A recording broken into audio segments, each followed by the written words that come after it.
warahmatullahi wabarakatuh. Alhamdulillahilladzi hadana li hadza wa ma kunna linahtadiya laula an hadanallah. Asyhadu an la ilaha illallah wa asyhadu anna Muhammadur Rasulullah sallallahu alaihi wasallam. Allahumma shalli wa sallim wa barik alaihi. Ma'asyiral muslimin, penonton Raudhah TV yang dimuliakan oleh Allah Subhanahu wa taala. Alhamdulillahi rabbil alamin. Alhamdulillahi rabbil alamin. Alhamdulillahi rabbil alamin. Rasanya tak ada ucapan yang pantas kita ucapkan saat ini kecuali lafaz alhamdulillah yang kita kenal sebagai alhamdulillahi rabbil alamin. Suatu lafaz yang mengungkapkan rasa syukur kita atas apa yang telah Allah Subhanahu wa taala berikan kepada kita saat ini. Kenapa demikian? Karena alhamdulillah sampai saat ini Allah Subhanahu wa taala masih memberikan kita nikmat umur dan kesadaran di dalam beragama. Begitu banyak saudara kita, keluarga kita, kerabat kita yang telah mendahului kita sehingga mereka tidak dapat menunaikan ibadah di bulan suci Ramadan ini. Mudah-mudahan saudara kita, keluarga kita yang telah mendahului kita ditempatkan di surga Allah Subhanahu wa taala. Amin ya rabbal alamin. Mari kita bersolawat kepada baginda Rasulullah sallallahu alaihi wasallam. Mudah-mudahan dengan memperbanyak solawat kepada baginda Rasulullah sallallahu alaihi wasallam, kelak di yaumil hisab yang kita kenal sebagai ayyukallimahumullahu ta'ala fi sya'ni a'malihim wa kaifiyati malaha minat tawabi wa ma'alaiha minal iqab. Hari di mana Allah Ta'ala akan berdialog kepada kita tentang apa yang telah kita lakukan di muka bumi ini. Allah Ta'ala akan meminta pertanggungjawaban atas apa yang telah kita lakukan selama kita hidup di muka bumi ini. Mengapa kita perlu mengharapkan syafaat datang kepada kita kelak di hari kiamat? Sekilas kalau kita baca di kitab Tauhid, penjelasan kondisi hari kiamat tersebut adalah tertulis di kitab itu, watadnus syamsu, dan matahari pada saat itu merendah, launamuddu yadana lanalaha, sampai kalau seandainya kita panjangkan tangan kita ini tergapai kita, terpegang kita matahari tersebut, tersentuh kita. Wa yatadha'afu harruha sab'ina marrah, dan panas matahari saat itu 70 kali lipat panasnya dibandingkan saat kita berada di dunia ini. Di situasi inilah kita sangat membutuhkan pertolongan. Salah satu pertolongan yang datang kepada kita kelak di hari kiamat adalah syafaat. Bagaimana kita mendapatkan syafaat tersebut? Selagi Allah masih memberikan kita nikmat umur, Allah masih memberikan kita kesadaran di dalam beragama, marilah kita memperbanyak untuk melafazkan salawat kepada baginda Rasulullah sallallahu alaihi wasallam. Allahumma salli wa sallim wa barik alaihi. Alhamdulillahi rabbil alamin. Ma'asyiral muslimin jamaah Raudhah TV yang dimuliakan oleh Allah Subhanahu wa taala. Momentum bulan suci Ramadan tahun ini terasa berbeda, kurang lebih 2 tahun belakangan ini. Kita dihadapkan dengan situasi yang baru bagi kita. Bagaimana kita dibatasi dalam gerak kita, bagaimana kita dibatasi dalam pekerjaan kita, dan lain sebagainya. Hal ini membuktikan bahwasanya Allah Subhanahu wa taala mengingatkan kepada kita, tidak ada yang bisa kita gapai kecuali atas izin Allah Subhanahu wa taala. Tidak ada yang dapat kita gapai kecuali atas ridha Allah Subhanahu wa taala. Maka dari itu, pada bulan suci Ramadan ini, marilah kita bersama-sama untuk bermuhasabah diri. Kita jadikan bulan suci Ramadan ini untuk kita bermuhasabah diri, karena Umar ibnul Khattab menasihatkan kepada kita, hasibu anfusakum qabla an tuhasabu. Hisablah dirimu sebelum kamu dihisab. Ma'asyiral muslimin, pendengar Raudhah TV yang dimuliakan oleh Allah Subhanahu wa taala. Pertama, Saya ingin menyampaikan hadis yang mungkin familiar di telinga kita. An Mu'adz ibnu Jabal radhiyallahu anhu anna Rasulullah sallallahu alaihi wasallam qala la tazulu qadama 'abdin yaumal qiyamati hatta yus'alu an arba' an umrihi fi ma afnah wa an jasadihi fi ma ablah wa an ilmihi fi ma amila bihi wa an malihi min aina tasabahu wa fi ma anfaqahu. Artinya adalah Rasulullah Shallallahu Alaihi Wasallam mengingatkan kepada kita di dalam hadis ini akan ada 4 hal nanti yang akan Allah Subhanahu Wa Taala minta pertanggungjawabannya. Yang pertama, apa kata Rasulullah Shallallahu Alaihi Wasallam di dalam hadis tersebut adalah an umrihi fi ma'afnah. Umur yang Allah anugerahkan kepada kita berlalu seperti apa? Apakah umur tersebut bermanfaat?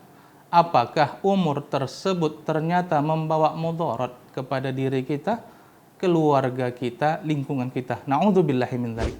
Secara simpel, bagaimana Islam mengajarkan kepada kita akan konsep melihat seseorang baik atau tidaknya dari sisi umur.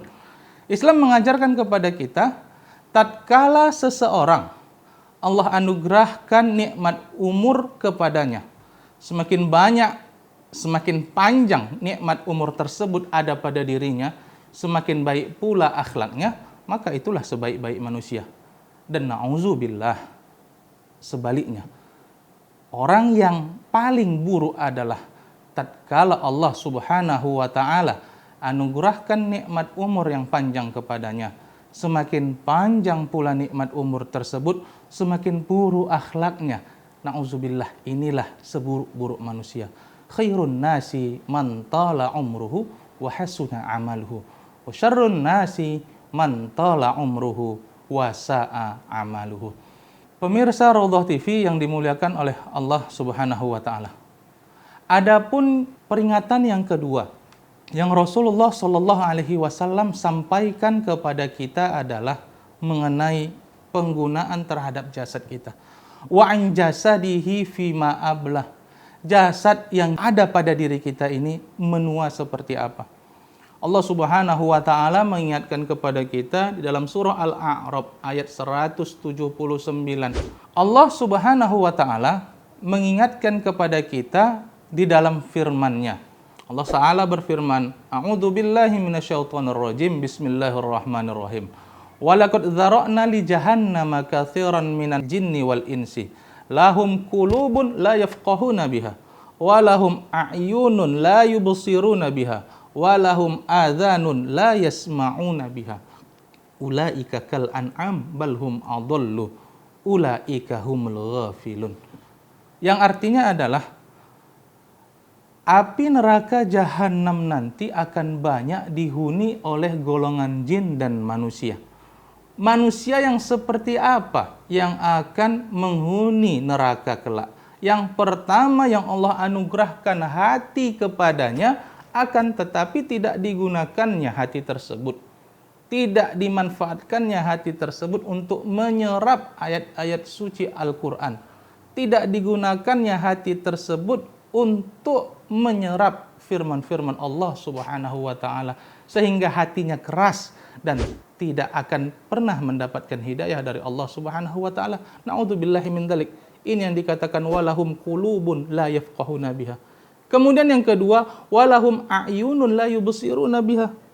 Matanya ada tetapi tidak digunakan untuk melihat.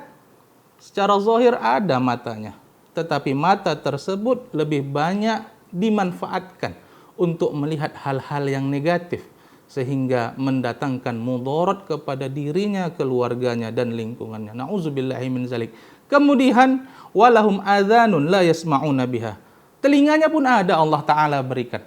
Akan tetapi ia gemar mendengarkan berita-berita yang bersifat negatif juga, sehingga apa yang didengarnya pun tidak berguna pada dirinya, sehingga menjauhkannya dari prasangka baik terhadap apa yang telah Allah tetapkan pada dirinya.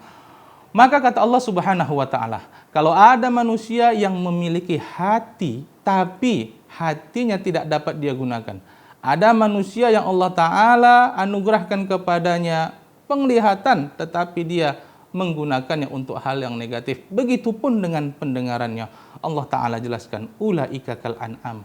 Manusia yang seperti ini, na'udzubillah, derajatnya sama seperti hewan, bahkan lebih hina daripada hewan, lebih sesat daripada hewan. Allah tutup firman-Nya, ulaika humul ghafilun. Berikutlah contoh-contoh orang-orang yang lalai. Na'udzubillahi min zalik. Kembali kita kepada hadis tersebut yang saya sampaikan di awal tadi adalah wa an jasadihi fi ma'ablah. Jasad kita ini menua seperti apa? Mata melihat apa? Kaki melangkah kemana? Perut kita ini memakan apa? Mulut kita berbicara tentang apa? Dan lain sebagainya. Ingatlah, itu nanti akan Allah Ta'ala minta pertanggungjawabannya di hari perhitungan.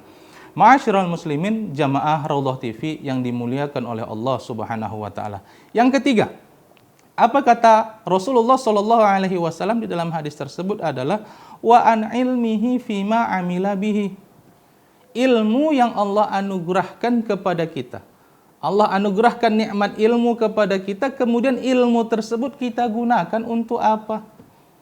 Kita tentunya di dalam keseharian berprofesi di berbagai macam bidang. Kita yang berprofesi sebagai dosen, maka kewajiban kita berikanlah pendidikan yang baik kepada mahasiswa kita. Profesi kita guru, berikan juga pendidikan yang baik kepada peserta didik kita. Kita berprofesi sebagai pedagang, berdaganglah dengan jujur. Kita berprofesi sebagai penegak hukum, mari tegakkan hukum dengan adil. Apapun profesi kita, Allah Ta'ala akan minta pertanggungjawabannya. Dan apapun profesi kita, ilmu dibutuhkan di dalamnya, dan ilmu tersebut nanti akan Allah minta juga pertanggungjawabannya. Apakah ilmu tersebut membantu agama Allah? Dan na'udzubillah, bahkan sebaliknya. Mudah-mudahan ilmu yang Allah anugerahkan kepada kita ini tentunya lah dapat kita gunakan untuk membantu agama Allah. Kita harus mengimani, tatkala kita membantu agama Allah, maka Allah akan berikan juga bantuannya kepada kita. Intan surullah yansurkum wa yutsabbit aqdamakum. Kemudian yang terakhir, apa yang Rasulullah Shallallahu Alaihi Wasallam sampaikan kepada kita adalah tentang harta kita. Wa an malihi min aina iktasabahu wa fima anfaqahu. Hartamu dari mana sumbernya dan kemana pula engkau nafkahkan. Kita tentunya di dalam keseharian kita berprofesi di berbagai bidang yang berbeda-beda. Tujuannya apa? Selain untuk beribadah kepada Allah, tentunya untuk mencukupi nafkah yang akan kita berikan kepada mereka yang menjadi tanggung jawab kita. Na'udzubillahi min dzalik.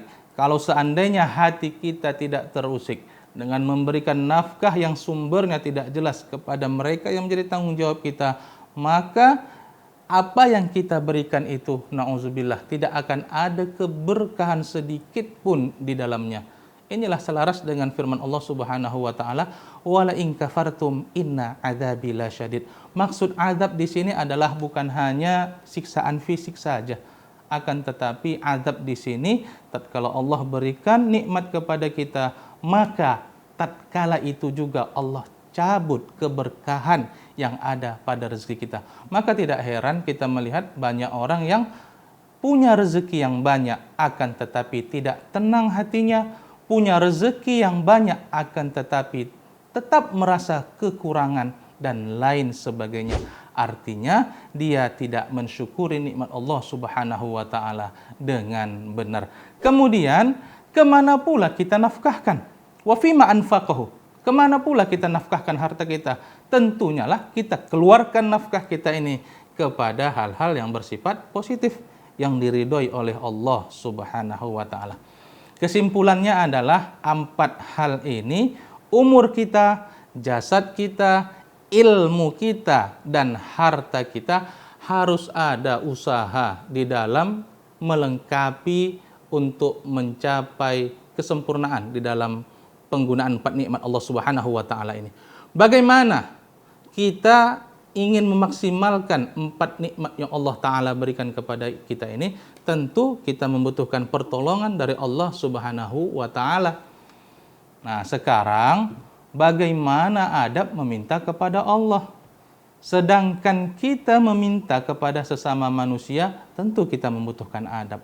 Kalau seandainya kita tidak beradab ketika kita menginginkan sesuatu kepada manusia, maka percayalah pasti apa yang kita minta tak akan diberikannya. Bahkan mungkin saja dia akan mengusir kita. Itu makhluk dengan makhluk. Bagaimana sekarang antara makhluk dengan Sang Khalik?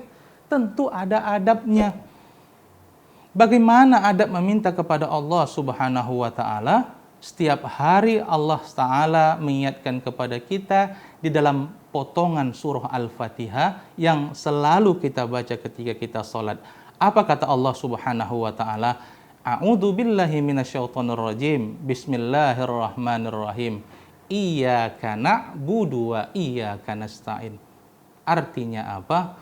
Kepadamu Allah kami menyembah dan kepadamu pula ya Allah kami meminta pertolongan. Artinya apa? Sembah dulu Allah. Jalankan perintah Allah. Jadikan diri kita ini mukmin yang saleh. Barulah layak kita meminta kepada Allah Subhanahu wa taala. Dewasa ini, saat ini, apa yang banyak terjadi di luar sana, mereka lebih banyak meminta kepada Allah Subhanahu wa taala, akan tetapi lalai untuk menjalankan kewajibannya menyembah Allah Subhanahu wa taala. Padahal kita jangan lupa tujuan Allah Subhanahu wa taala menciptakan kita di muka bumi ini hanyalah untuk menyembah Allah Subhanahu wa taala. Wa ma khalaqtul jinna wal insa illa liya'budun. Mudah-mudahan ceramah yang singkat ini bermanfaat bagi kita dan dapat kita aplikasikan di dalam kehidupan kita sehingga menghasilkan sesuatu yang bernilai maslahat kepada diri kita, keluarga kita, lingkungan kita, agama kita, dan negara kita yang kita cintai ini. Usikum wa iyaya bitaqwallah. Assalamualaikum warahmatullahi wabarakatuh.